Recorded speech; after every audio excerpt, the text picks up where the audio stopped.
We're delighted to join now by Pike Rovers Secretary John Malone before the big weekend for the club. It's fair to say 2 National Cup finals, obviously one with the under-12s and at home in Limerick but not in Pike, obviously it's in Pearse Stadium, and then you have the Turner's Cross, the big clash between Pike and Villa. There must be huge excitement around the place, I'd imagine. Oh, the excitement after last Sunday's game against Fairview in the Premier League, the excitement then it just kicked up another notch because we had to get the league match out of the way first, and since the finish of the match now all our focus has been turned to next Saturday first for our under 12s, which were a fantastic achievement in getting to the national final, and our sincere thanks to Janesborough FC for hosting the final down there. I'm playing probably one of the favourite teams in Ireland in St Kevin's boys, but Dom Lipper and Frank Stewart, in fairness, and this team well drilled, and they won't be found wanting on the day. And here's hoping that they start off what would be a major milestone for the club, in that 24 hours later we're back down in Turner's Cross.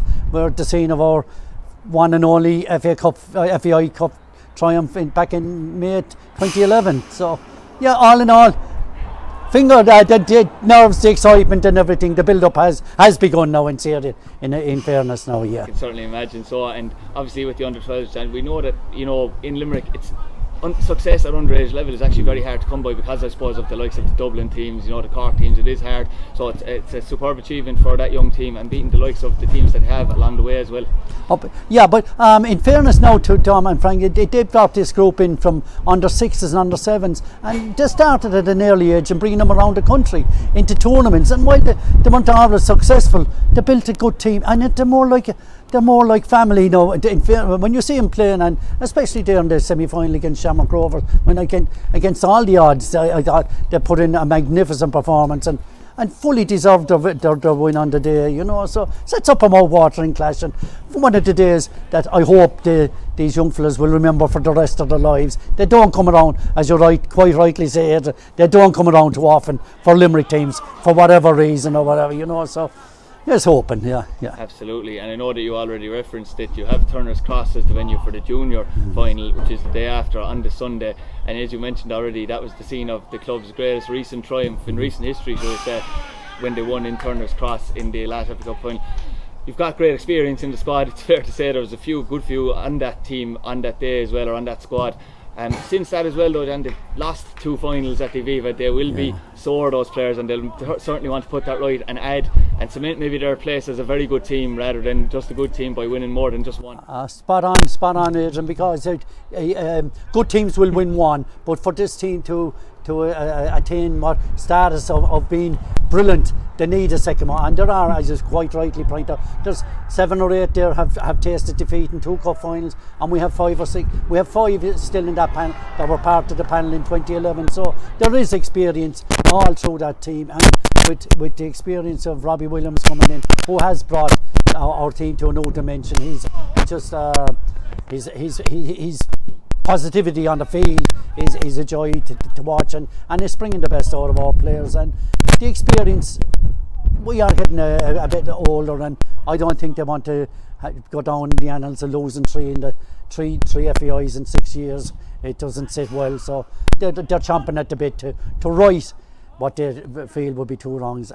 Maybe against Sheriff we went up against all the odds and held them 1-0, probably a fair reflection, but the North End one is a very hard one to take, in that I still to this day don't know how we managed to lose it, because for the last half hour and extra time there was only one team in it, and I thought the lady looked at and smiling at us on that day. Absolutely. I know that you mentioned Robbie Williams there, and I found it amusing kind of midway through the season. I think Pike had a back-to-back defeats at one stage, and people were saying that it was almost like a crisis. You know, it's funny how junior football works in Limerick in particular, but this squad has really reacted really well. You referenced the win against Fairview, which now puts you right back into the league race as well. You've got a Lawson Cup final coming up, so a huge amount of credit goes to the squad and the management, I suppose.